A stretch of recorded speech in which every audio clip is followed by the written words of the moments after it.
నమస్తే, welcome to యూఏటీవీ. Telangana రాష్ట్రంలో ఎట్టకేలకు స్థానిక సంస్థల ఎన్నికల నగారా అయితే మోగింది. సో దీనికి సంబంధించి ఎస్ఈసి ఒక ప్రెస్ మీట్లో మొత్తం దీనికి సంబంధించి నోటిఫికేషన్ రిలీజ్ చేశారు. డిసెంబర్ 11, 14, 17 3 విడతలుగా ఈ ఎన్నికలు ఉండబోతున్నట్టుగా ఆవిడ స్పష్టం చేశారు. సో మొత్తానికైతే ఏకగ్రీవాలకి సంబంధించి అదేవిధంగా టార్గెట్గా పెట్టుకున్నారు. దీని మీద సంబంధించి రకరకాల వేలంపాట్లు కూడా జరుగుతున్నట్టుగా కూడా గ్రామాల్లో అనేక రకాలైనటువంటి వార్తలు వెలువడుతున్నటువంటి పరిస్థితుల్లో నిజంగానే మరి స్థానిక సంస్థల ఎన్నికల్లో 42% రిజర్వేషన్ అంశం కూడా కొలిక్కొచ్చే అవకాశం అయితే కనపడటం లేదు. ప్రభుత్వం దీని మీద ఎటువంటి చర్యలు తీసుకోలేదు. కానీ ఇక్కడ ఉన్నటువంటి స్థానిక ప్రభుత్వం ఏదైతే తెలంగాణలో ఉన్నటువంటి కాంగ్రెస్ ప్రభుత్వం మాత్రం 42% పార్టీ పరంగా ఇస్తామంటూ కూడా మరి వాళ్ళు ప్రచారం చేసినటువంటి పరిస్థితి మనం చూస్తూ ఉన్నాం. మరి తెలంగాణ రాష్ట్రంలో ఈ సర్పంచ్ ఎన్నికల విషయంలో ఏం జరగబోతుంది? మధ్యప్రదేశ్లో 35% ఏ విధంగా అయితే మరి అక్కడ అవలంబించారో మరి అదే పరిస్థితులు తెలంగాణ రాష్ట్రంలో కూడా అవలంబించే అవకాశం ఉంటుందా?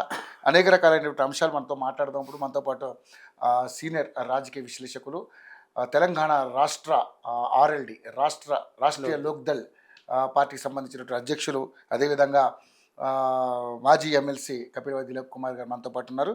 మరి తెలంగాణ రాష్ట్రంలో జరుగుతున్నటువంటి ఈ ఎన్నికలకు సంబంధించి మరి ఆయన దగ్గర ఏం సమాచారం ఉందో ఆయనే కనుక్కునే ప్రయత్నం చేద్దాం. సార్ నమస్కారం. నమస్తే సార్. స్థానిక సంస్థల ఎన్నికల ఎట్టకేలకు మొత్తానికైతే తెలంగాణ రాష్ట్ర ప్రభుత్వం నగారం మోగించింది. ఎందుకంటే వీడికి ఇప్పుడు అవసరమో లేకపోతే ఏంటో తెలియదు, మొత్తానికైతే నగరం అయితే మోగించింది. గ్రామాల్లో కూడా ఒక వాతావరణం అయితే స్టార్ట్ అయింది. కానీ ఇక్కడ చూస్తే ఏకగ్రీవాలు అనే దాని మీద వేలంపాట్లు విపరీతంగా జరుగుతుంది. దాని మీద ఎస్ఈసి కూడా స్ట్రాంగ్ వార్నింగ్ ఇచ్చినట్టుగా కూడా మనం వార్తలు చూస్తా ఉన్నాం. ఏంటి సార్ అసలు ఈ ఎన్నికల మీద మీకున్నటువంటి సమాచారం ఏంటి? ఒకటి, ఏకగ్రీవం అన్నది మనంతా చూస్తున్నాం. అది పేపర్లో ఇవాళ కూడా వచ్చింది. ఒక దగ్గరేమో 35 లక్షలు, 65 లక్షలు, అవును, ఒక దగ్గర ఎకరం భూమి ఇస్తే ఆయనకే, ఎవరిస్తే వాళ్ళకే సర్పంచ్, అవును, కోటి ఒక దగ్గర, అవును, మన బాలాపూర్ లడ్డు వేరేలా ఉంది. 15 లక్షల నుంచి 1/2 కోటి వరకు ఆఫర్లు ఇస్తున్నారండి. సో ఇది ఎలక్షన్ల కంటే బెటరే ఎందుకంటారు? ఈ అంటే ఎలక్షన్ అంటే పొల్యూషన్, రకరకాల గొడవలు, కానీ హడావిడి కంటే ఏదో వచ్చిన డబ్బు ఏదో ఓపెన్గా వస్తుంది, గ్రామాభివృద్ధి ఉపయోగపడుతుంది. కాబట్టి తప్పేం లేదని నేను అనుకుంటా. కానీ బ్లాక్ మెయిల్ ఇట్లాంటివి కూడా ఉంటాయి కదా అందులో. అదే, సో కిడ్నాప్లు, బ్లాక్ మెయిల్ ఇట్లాంటివి జరిగే స్కోప్ ఉంటుంది. కాబట్టి గవర్నమెంట్ ఎలక్షన్ కమిషన్ ఏమన్నదంటే ఒక కమిటీని వేస్తాం, ఆ కమిటీ క్లియరెన్స్ ఇస్తే తప్ప ఏకగ్రీవాన్ని ఒప్పుకోన్నారు. అది ఒక కండిషన్ పెట్టారు. సో చూద్దాం, అట్లాంటివి జరగకుండా ఏకగ్రీవంగా పోతే సంతోషమే. డెవలప్మెంటల్ యాక్టివిటీ కనీసం ఆ ఫండ్ అన్న పనికి వస్తుంది. నెంబర్ 1. నెంబర్ 2, ఈరోజు 17%తోనే తెలంగాణ గవర్నమెంట్ ఎలక్షన్కి పోవడం అన్నది విచారకరం.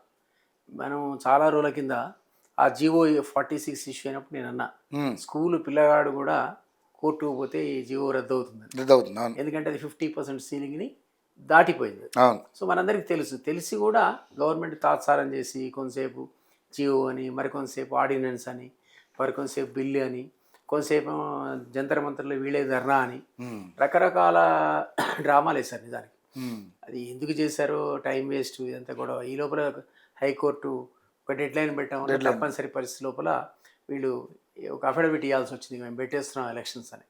సో మనం చూసాం, ఆ జీవోను స్టే చేశారు, ఆఖరికి విత్డ్రా చేసుకున్నారు, యథావిధిగా పోతున్నారు. అయితే ఇప్పటికీ కూడా ఆ క్లారిటీ గవర్నమెంట్ లోపల లేదు. ఎందుకంటే తమిళనాడు అన్న వాళ్ళు ఏంటంటే, తమిళనాడులో ఆర్టికల్ 9 అమెండ్మెంట్ తీసుకొచ్చి ఇచ్చినట్టు రిజర్వేషన్స్ అవి మన రాష్ట్రానికి వర్తించవు. అంటే కాన్స్టిట్యూషన్ అమెండ్మెంట్ అనేది పార్లమెంట్ చేయాలి.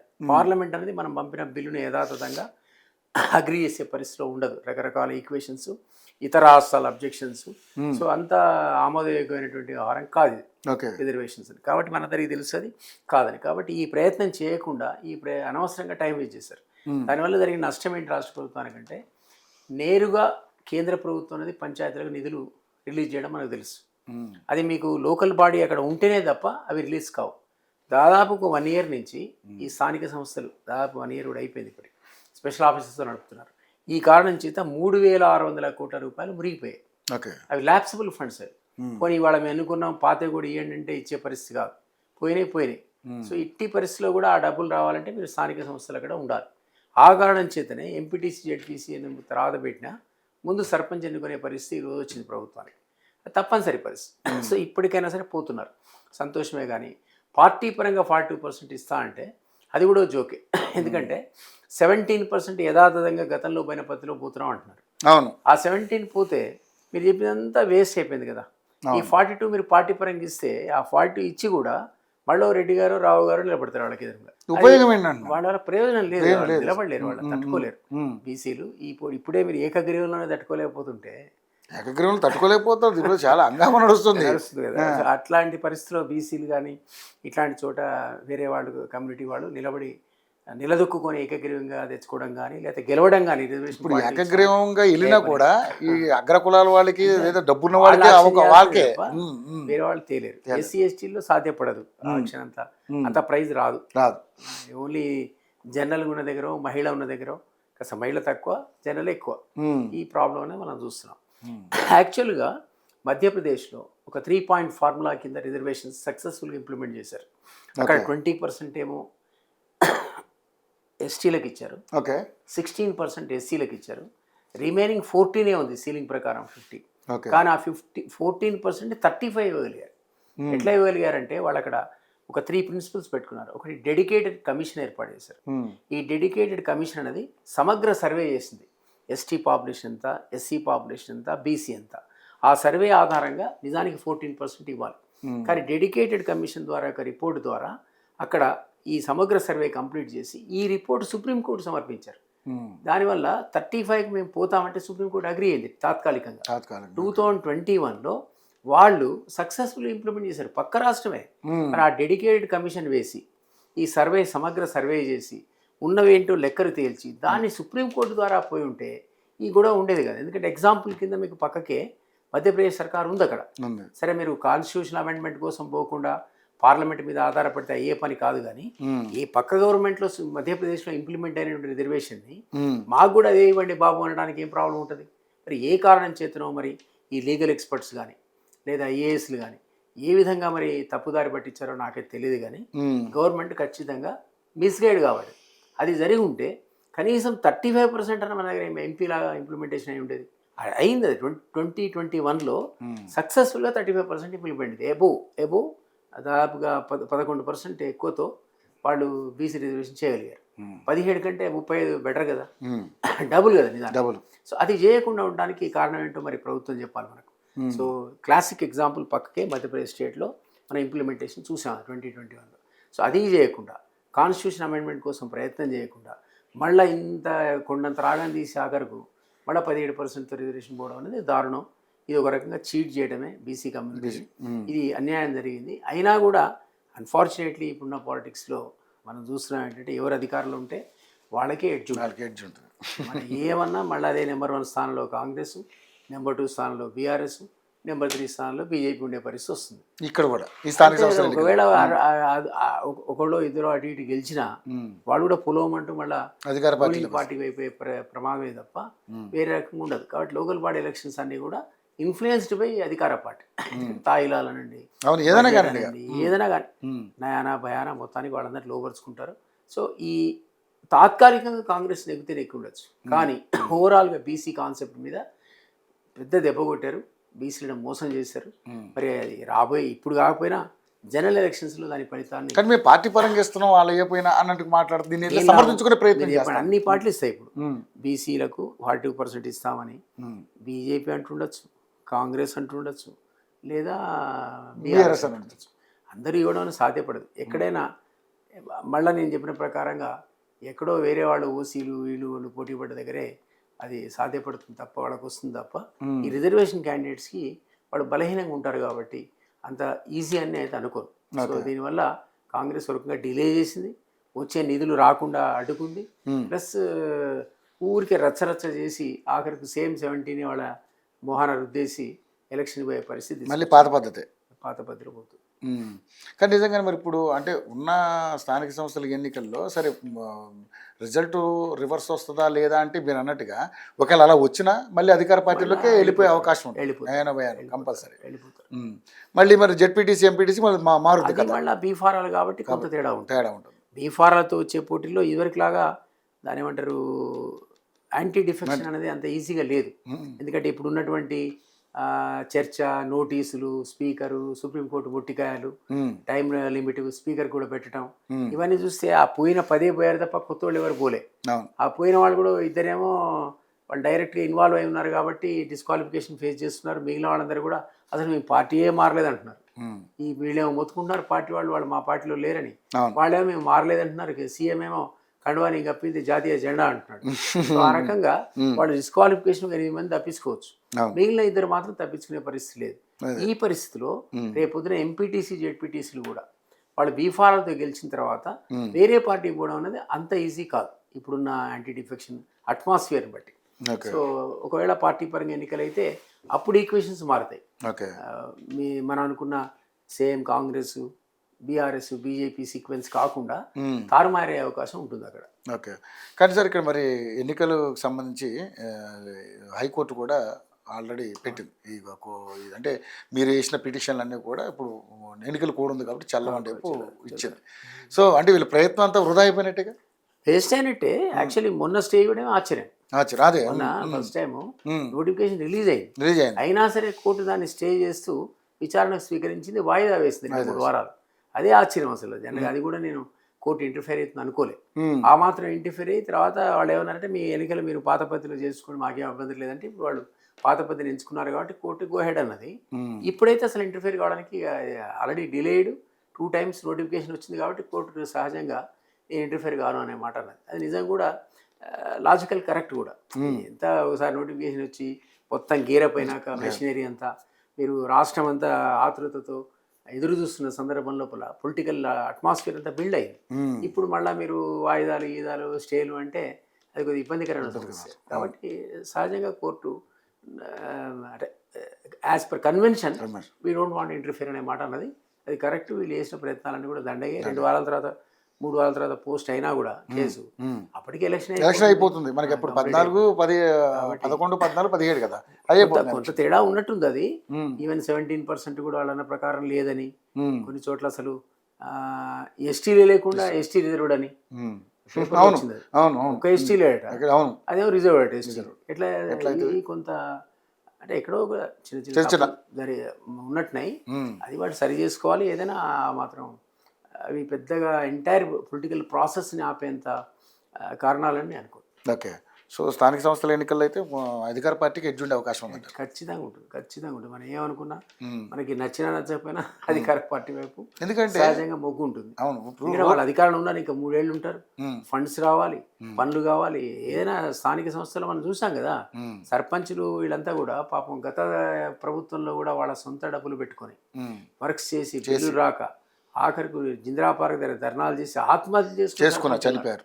సో అది ఒక ప్రిస్టేజ్ కింద తీసుకుంటారు పాపం గెలిచిన తర్వాత. కాబట్టి అధికార పార్టీలో ఉంటే కాస్త మెరుగు బిల్లులను వస్తాయనేటువంటి ఆలోచన సహజంగా వాళ్ళకు ఉంటుంది. కాబట్టి అది మనం తప్పట్లేదు మనం. ఓకే, సో ఈ ఎఫెక్ట్లు అయితే ఏముండమంటారు? ఇది ఈ 6 గ్యారెంటీల ఎఫెక్ట్ అలాంటివి ఏముండవు? తగ్గింది. అది దాని ఇంపాక్ట్ ఎందుకు తగ్గింది. ఇంకోటి మనం ఎంత అనుకున్నా బై ఎలక్షన్స్ ఏదైతే గెలిచారో దాని ఇంపాక్ట్ పడ్డది.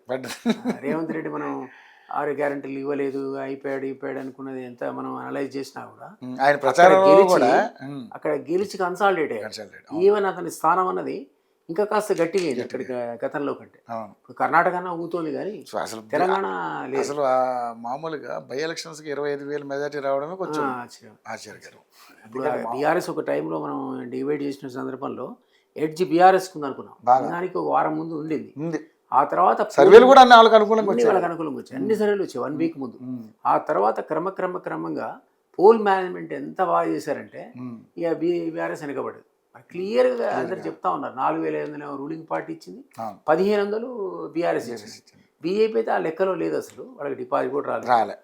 ఎవరు డబ్బులు ఎక్కువ ఇస్తే వాళ్ళకి ఇచ్చే పరిస్థితి అనేది అక్కడ క్రియేట్ చేశారు. ఆ ఇంపాక్ట్ ఆయనకు డూ ఆర్ డై. అది కనుక ఓడిపోతే సీఎం స్థానానికే కాస్త వెయిటింగ్లో ఉన్నారు కదా. రకరకాల చాలా జరిగినాయి. ఎప్పుడు లేపి మనం కూర్చున్నాం అనే దాంట్లో ఆ పార్టీలో వేరే పార్టీ కంటే ఎక్కువ ఆశావాహులు ఉంటారు అందులో సీఎం సీట్. సో అది ఈ కన్సాలిడేట్ చేసుకున్నాడు రేవంత్ అనేవాడు, గట్టిపడ్డాడు. అది దాని ఇంపాక్ట్ ఈరోజు లోకల్ బాడీ మీద పడుతుంది. సో దాని ప్రభావం అనేది ఖచ్చితంగా మనం అవునన్నా కాదన్నా కాంగ్రెస్కు సీఎంకు అనుకూలమైన వాతావరణం అనేది లోకల్ బాడీకి వచ్చింది. మనకి కాదండి. బాగా ఏంటి సన్న బియ్యం బాగా ఎఫెక్ట్ ఇచ్చింది. బాగా ఉపయోగపడ్డది. బియ్యమో ఏమైనా కానీ రాళ్ళు ఆ. ఏదైనా కానీ అంటే అది బాగా ఊళ్ళలో మేనేజ్మెంట్ మేనేజ్మెంట్ ఓల్ మేనేజ్మెంట్. ఒకవేళ వాళ్ళు 4,500 వాళ్ళు కూడా 5,000 ఇచ్చి ఉంటే అంటే ఇక్కడ కాదు, డిస్కషన్ వచ్చేది కాదు. ఊళ్ళలో కూడా సార్. ఊళ్ళలో కూడా ఊళ్ళలో అంటే సరే సిటీ ఇంపాక్ట్ మీకు ఆ బియ్యం ఇయ్యం అన్నీ ఇక్కడ ఉండవు. ఉండవు. అయినా కూడా ఇక్కడ గ్యాస్ ఉంటుంది, కరెంట్ ఎలక్ట్రిసిటీ ఉంటుంది. బిల్ ఉంటుంది, ఇవన్నీ ఉన్నాయి. కొన్ని ఉచిత బస్సు ఉంటుంది, ఇది మనం కాదండి. దీనికి డెఫినెట్గా ప్లస్ వాళ్ళు ఇచ్చినటువంటి పోల్ మేనేజ్మెంట్ ఇది చాలా దోహదపడ్డది. అని అందులో అతను డెఫినెట్లీ డన్ ఎక్స్ట్రాడినరీ వర్క్. సరే అందరూ అన్నారు మంత్రులందరూ తిరిగారంటే వాళ్ళ వర్క్ వాళ్ళు చేసుకున్నారు, ఇక తప్పదు. వాళ్ళు గెలుపు ప్రయత్నం అదే. ఎలక్షన్లో రైట్. ఒక్కొక్క సెగ్మెంట్కి ఒక మంత్రిని ఇన్ఛార్జ్ పెట్టడం, ఎంపీని పెట్టడం, ఎమ్మెల్యే పెట్టడం సహజం. అది వాళ్ళకి టార్గెట్స్ ఇస్తారు, వాళ్ళకి డూ ఆర్ డై లాగా ఉంటుంది. అదే జనరల్ ఎలక్షన్స్లో ఇప్పుడు ఈవెన్ ఈ లోకల్ బాడీ ఎలక్షన్స్లో అట్లా తిరగలేరు. ఎక్కడ కూడా అక్కడే కన్ఫైన్ అయిపోవాల్సిందే, వాళ్ళు గెలుచుకొని రావాల్సిందే తప్ప అంతా ఫోకస్ బై ఎలక్షన్ మీద పెట్టినంతగా ఈ జనరల్ మన మున్సిపల్ పోల్స్లో పెట్టలేరు, సారీ స్థానిక సంస్థల్లో పెట్టలేరు. అంతా విచ్చుకుపోతారు, ఎక్కడెక్కడ పంచుకోవాల్సిందే, ఎవరి టార్గెట్ వాళ్ళు చూసుకోవాల్సిందే. అయినా సరే రూలింగ్ పార్టీకి మనం అనుకున్నట్టుగా ఎడ్జ్ ఉంటుంది. అదే జెడ్పీటీసీ ఎంపీటీసీకి ఉండదు. బీఫార్లకు వచ్చే వరకల్లా కొంత తేడా వస్తుంది, ఇతర పార్టీలు కూడా పుంజుకునే అవకాశం అప్పుడు వస్తుంది. అవకాశం. Okay sir. ఇక ముఖ్యంగా చూసుకుంటే కవిత అంశం సార్, ఆవిడకి మధ్య అంటే ఆవిడ బీఆర్ఎస్ పార్టీకి తీరని ఒక పెద్ద శరాఘాతం లాగా మిగిలిందంటూ కూడా రకరకాల వాతావరణాలు కనబడతా ఉన్నాయి. ఏదైతే ఇప్పుడు ఈ నిరంజన్ రెడ్డికి ఆమెకి మధ్య జరిగినటువంటి యుద్ధం, అంటే నాకు ఒక పాయింట్ అర్థం కాలేదు సార్. ఇన్నాళ్ళు ఒకటే పార్టీలో వాళ్ళంతా కలిసి పనిచేశారు, ఒకటే పార్టీలో ఉండి మంచి మంచి పదవులు అనుభవించారు, మంచిగా ఆర్థికంగా నిలదొక్కున్నారు వాళ్ళంతా కూడా. అప్పుడు మైండ్కి రాని తప్పులు ఇప్పుడు ఎందుకు వస్తున్నాయి సార్? అంటే ఇప్పుడు బయటకు వచ్చింది కాబట్టి అవినీతిని ఇప్పుడు వెలికి తీస్తుంది.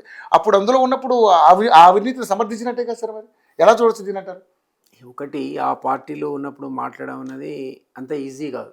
ఎందుకంటే అది కాంగ్రెస్ అయితే ఇవాళ ఒక మాట, రేపు ఒక మాట, సాయంత్రం ఒక మాట మాడుకుంటారు. అవును. బీజేపీలో మీకు అది సాధ్యపడదు, కమ్యూనిస్ట్ పార్టీలో సాధ్యపడదు, అట్లాగే కుటుంబ పార్టీలో సాధ్యపడదు. ఆ కుటుంబం అనేది నడుస్తుంది కాబట్టి ఆమె కూడా మనం మొన్నటిదాకా భాగస్వామి అనుకున్నాం, మనం అందులో ఆమె భాగస్వామి అనుకున్నాం. కాబట్టి అంతా కలిసే లూటీ చేస్తున్నారు వీళ్ళందరికీ తెలుసని అనుకున్నాం తప్ప ఎప్పటివరకైతే ఆమె బయటకు వచ్చి నాకు 8 ఉత్తరాలు మా డాడీకి రాశాను, దయ్యాలు ఇవన్నీ ఉన్నాయి అక్కడ, ఆయన మా పరమశివుడు, చుట్టూ ఉన్న వాళ్ళే దొంగలని చెప్పేంత వరకు మనకు కూడా విభేదాలు అన్నట్టు తెలియదు. మనం అంతా తిడుతూనే ఉన్నాం అందరినీ, ఇంక్లూడింగ్ ఈమెను కూడా కలిపి తిట్టాం.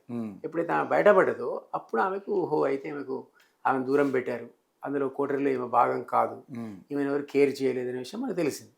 అప్పటి నుంచి ఆమె నిరసన వినిపిస్తూ ఆఖరికి సస్పెన్షన్ వరకు వెళ్ళిపోయింది. సో సహజంగా మీకు నాకు ఇన్ఫర్మేషన్ కంటే ఆమెకి ఎక్కువ ఉంటుంది, ఆమె పార్ట్ ఆఫ్ సిస్టమ్ కాబట్టి ఆమెకి ఇన్ఫర్మేషన్ ఎక్కువ, ఆధారాలు కూడా ఆమెకు ఉండండి మన దగ్గర ఉండవు. సో బహుశా ఆమె అప్పుడు జరిగిన దాంట్లో ఎవరెవరు వాటాదారులు కూడా కొన్ని పేర్లు చెప్పారు. సో నిరంజన్ రెడ్డి మీద సహజంగా ఆమెకు కోపం ఉంటే ఉండొచ్చు, కానీ అంత కీలక వ్యక్తి అయితే నిరంజన్ రెడ్డి కాదు, అంత కీలక వ్యక్తి కాదు. హరీష్ రావు లాగా, సంతోష్ రావు టార్గెట్ లాగా అంత కీలక వ్యక్తి కేసీఆర్ లాగా ఎట్లా అవుతాడు అతను? సో కాదు, అతను ఒక పాత్రధారి. ఇప్పుడు జగదీశ్వర్ రెడ్డి ఉన్నాడు, కొత్త పాత్రధారి. అతనికి కొద్దిగా ప్రాధాన్యత బాగానే ఇచ్చారు. పల్లా రాజేశ్వర రెడ్డి కొత్త ప్రాధాన్యత, అంటే కొందరికి అప్పుడు ఇంపార్టెన్స్ గతంలో కంటే. నేను అక్కడి నుంచి బయటకు వచ్చిన తర్వాత కొత్త ప్రశాంత్ రెడ్డి వాళ్ళ ఫాదర్ సురేందర్ రెడ్డి గారని రైతు నాయకుడు, మేము పనిచేసినప్పుడు మా రైతు సంఘం నాయకుడు అన్నాడు బీఆర్ఎస్కి, ఆయన ఫేమస్ మ్యాన్. అతని కుమారుడు కూడా కీలక పాత్ర ఈ మన సెక్రటేరియట్ ఘటనలో కానీ, లేకపోతే అంబేద్కర్ స్టాచ్యూ కానీ చాలా కీలక భూమిక పోషించాడు ఆయన. అతనికి కొద్దిగా బాధ్యతలు ఎక్కువ ఇచ్చాడు కేసీఆర్ గారి బాధ్యతలు. కొన్ని శాఖలు పవర్ మినిస్ట్రీలో అది కూడా కరప్ట్ మినిస్ట్రీ అని కదా, అది తీసుకెళ్ళి మన జగదీశ్వర్ రెడ్డికి ఇవ్వటం. తర్వాత శ్రీనివాస్ రెడ్డి మన మిత్రుడు ఎక్సైజ్ మినిస్టర్ గౌడ్ మహబూబ్ నగర్ ఆయనకి ఇవ్వటం. ఇవన్నీ కొన్ని శాఖలు కేసీఆర్ కూడా కొంత డిసెంట్రలైజ్ చేసి ఇచ్చాడు వాళ్ళకి. దాంట్లో కరప్షన్ ఎక్కువ, ఇవన్నీ గొడవ.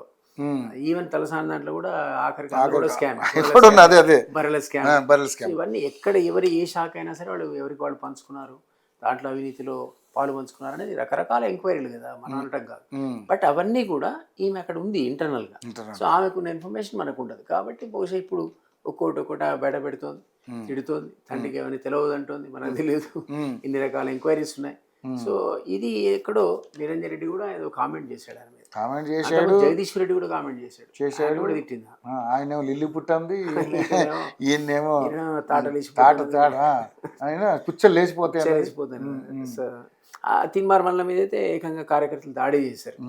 సో ఏదైనా ఒక బయటికి వచ్చిన తర్వాత ఎంతైతే ఇంపాక్ట్ ఆమె క్రియేట్ చేస్తుందని మనం అనుకున్నాము, అంత ఇంపాక్ట్ ఉన్నట్టు నాకు అనిపించట్లే. అవును, క్రమక్రమంగా. కానీ ఆవిడ ఇప్పుడు బయటకు వచ్చి ఇవి అన్ని బయట పెట్టినా కూడా ఎందుకు అంత ఆమె కూడా అంత గ్రిప్ రావట్లేదు. ఒకటి తిన్మార్ మల్లనకు కూడా క్రమంగా తగ్గించుకోండి.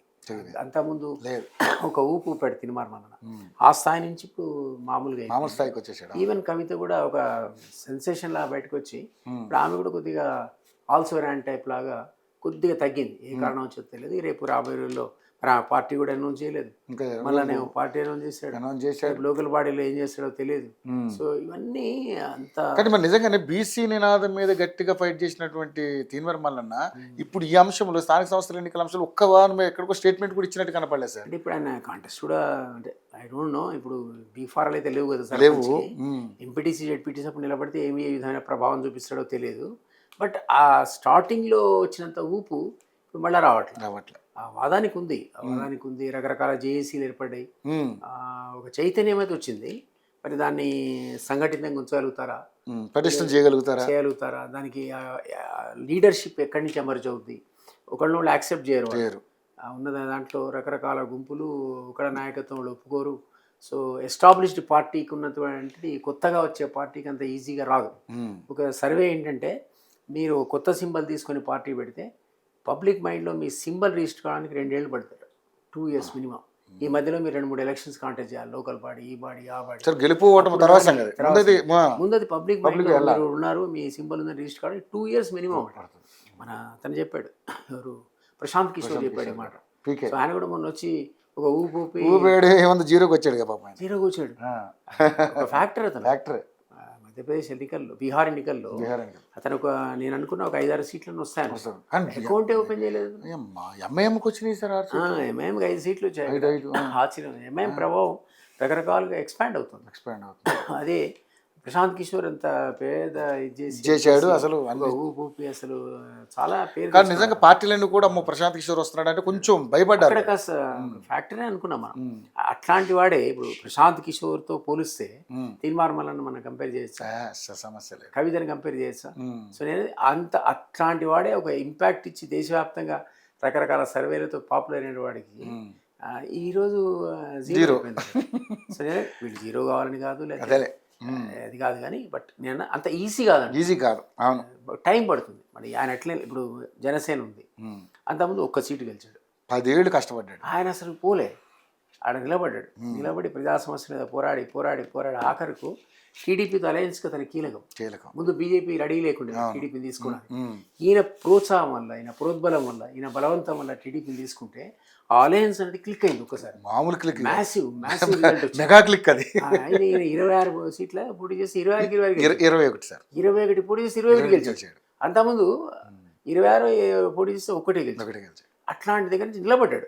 అట్లా ప్రశాంత్ కిషోర్ కూడా రేపు పొద్దున నిలబడితే, తీన్మార్ మల్లన్న నిలబడితే, కవిత నిలబడితే, అప్పుడు వచ్చే ఎలక్షన్స్లో దాని ఇంపాక్ట్ ఉంటుంది తప్ప కమింగ్ 2 years లోపల అంత తీవ్రమైన ప్రభావాన్ని చూపిస్తారని నేను అనుకుని. ఒక ఎన్టీఆర్ సాధ్యపడదు. ఎన్టీఆర్ 9 నెలల్లో రాష్ట్రానికి కుదిపాడు, టక్కని తీసుకొచ్చి 9 నెలల్లో పార్టీ పెట్టి 9 నెలల్లో ఎంజీ రామచంద్రరావు, ఒక ఎన్టీఆర్, ఇట్లాంటి వాళ్ళు ఆ లెవెల్ అప్పుడు వేరు, అప్పుడు రాజకీయ పరిస్థితులు వేరు, ఆ పరిస్థితి వేరు. అప్పుడున్న వాతావరణం ఇప్పుడు ఉందని నేను అనుకోను. ఇప్పుడు అంతా డిసిపేట్ అయిపోయింది, అంటే లిక్విడిఫై అయింది, అంత వ్యాపించింది. అందులోంచి మీరు దాన్ని ప్రోజ్ చేయటం, సంఘటితం చేయటం, అందులోంచి ఒక రిజల్ట్ తీసుకురావడం అనేది unless you are a powerful leader అది సాధ్యపడుతుందని నేను అనుకో. నిజం సార్, ఎందుకంటే ఇప్పుడున్న పరిస్థితులలో ఒక పార్టీ పెట్టి దాన్ని ఒక హైప్ తీసుకురావడం అంటే నా ఆషామాషి విషయం, మామూలు విషయం కాదు. ఇక బీసీల విషయంలో మేము చాలా పకడ్బందీగా ఉన్నాం, బీసీలకి మేము లిఫ్టప్ ఇస్తామని చెప్తూనే కాంగ్రెస్ పార్టీ ఈరోజు మరి కైలాష్ నేత అనే విషయంలో డీసీసీ ఏంటి సార్ కోమటిరెడ్డి ఆయనకి మధ్య అంటే బీసీలని తొక్కేద్దామనే ఉద్దేశమా, లేకపోతే ఏంటి, లేకపోతే వాళ్ళిద్దరి మధ్య పరస్పరంగా అంటే వ్యక్తిగతంగా ఉన్నటువంటి కారణాల వల్ల ఏంటి ఆ మాటలు కానీ ఆయన చంపించేస్తానని ఇవన్నీ రకరకాలు చాలా మీడియాలో అదే వార్త అయింది నిన్నంతా కూడా. ఎలా చూస్తారు? అది డిస్టిక్ ఆఫ్ నల్గొండ అది రెడ్డి డామినేటెడ్ బాగా రైట్ ఫ్రమ్ నల్గొండ కూడా.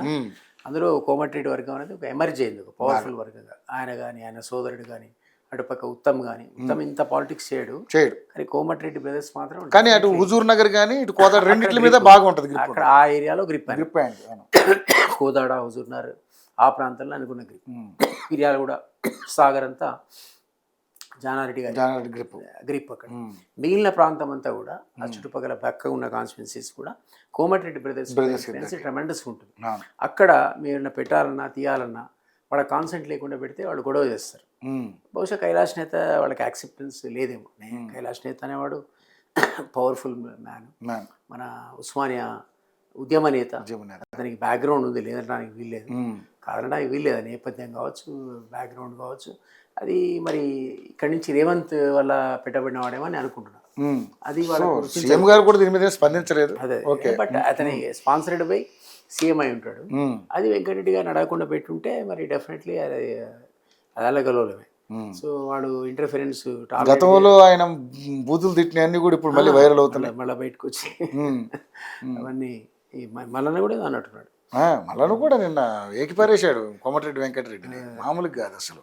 అంటే వీళ్ళంతా అంటే బీసీల విషయంలోనే ఎందుకు అన్యాయం జరుగుతుంది, బీసీ 42% రిజర్వేషన్ బీసీలు కల్పిస్తామని చెప్తూనే బీసీలను తొక్కే ప్రయత్నం చేస్తున్నారంటూ కూడా అందరూ ఫైర్ అయ్యారు. అది ఓకే, అది సహజంగా వర్గపోరు. వాళ్ళ అంతర్గత పోరు. అది అంతర్గతం. ఆ గ్రిప్ పోగొట్టుకోవడానికి వాళ్ళు ఇష్టపడరు. అందులో భాగంగా వాళ్ళు చెప్పిన వాళ్ళైతే ఒప్పుకుంటారు, అయితే ఒప్పుకోరు. ఫర్ ఎగ్జాంపుల్ ఎమ్మెల్సీ ఇచ్చారు శంకర్ నాయక్కి, అది జానారెడ్డి గారి డిజర్వింగే, బట్ అతని బ్లెస్సింగ్స్ వల్ల వచ్చాడు. సో అట్లా మళ్ళీ వెంకటరెడ్డి, రాజగోపాల్ ఇట్లాంటి వాళ్ళ బ్లెస్సింగ్తో రావాల్సింది తప్ప డైరెక్ట్ సీఎం పెడతానంటేనో మహేష్ కుమార్ గౌడ్ పెడతానంటేనో వాళ్ళంత యాక్సెప్ట్ చేయరు అంత ఈజీగా. సో ఈ వర్గపోరు నడుస్తుంది ఆ జిల్లాలో, దానివల్ల కారణం ఏంటి. ఓకే, అంతకుముందు కోమటిరెడ్డి వెంకటరెడ్డిని మాట్లాడినటువంటి అద్దంకి దయాకర్ కూడా ఇప్పుడు ఎమ్మెల్సీ ఉన్నాడు. సరే ఓకే, వాళ్ళు నిజంగా మీరు అన్నట్టుగా వాళ్ళ దాంట్లో ఒక అంతర్గత ఉంది పోరు, అవి కామన్ నడుస్తూ ఉంటాయి వాళ్ళకి. ఎలక్షన్స్లో కూడా సార్ వాళ్ళు ప్రతి కాన్స్టిట్యున్సీలో వాళ్ళు ఇంటర్ఫియర్ అయ్యారు. ప్రతి దగ్గర వాళ్ళకి ఫైనాన్షియల్ హెల్ప్ చేశారు. అది వాళ్ళు అనుకున్న వాళ్ళకే సీట్లు ఇప్పించగలిగారు, వేరే వాళ్ళకి రానివ్వలేవాళ్ళు. మందుల సామ్యాలు కావచ్చు, మందుల సామ్యాలు పాపం చాలా ఓవర్ నైట్ 1 week 10 days ముందు గెలిపించారు. సామ్యాల దగ్గర రూపాయి లేదు. వేం కూడా అంతే, వేముల వీరేశం, వాళ్ళందరికీ వీళ్ళందరికీ కూడా వాళ్ళు ఫైనాన్షియల్ కొంత సహాయపడ్డారు ఎలక్షన్స్లో, కారణానికి వీల్లేదు. సో ఆ ప్రాబల్యం కాపాడుకోవడానికి వాళ్ళు అవన్నీ చేస్తుంటారు. వాళ్ళ క్యాండిడేట్ పెట్టుకుంటారు, వేరే వాళ్ళని రానివ్వరు. అద్దంకి దాకా రానివ్వడానికి అదే కారణం. అద్దంకి దాకా అడ్డుకున్నారు కదా వర్చువల్లీ. ఆయన ఒక కామెంట్ నోరు జారినందుకు అసలు ఆ సీట్ ఇవ్వడానికి ఒప్పుకోలేదు ఆ బ్రదర్స్. సో దానివల్ల శామ్యుల్ ఒక్కసారి ఎమ్మెల్యే అయ్యాడు. Right, thank you sir, thank you so much. మరిన్ని అంశాలతో మళ్ళీ కలుసుకుందాం. Thank you so much.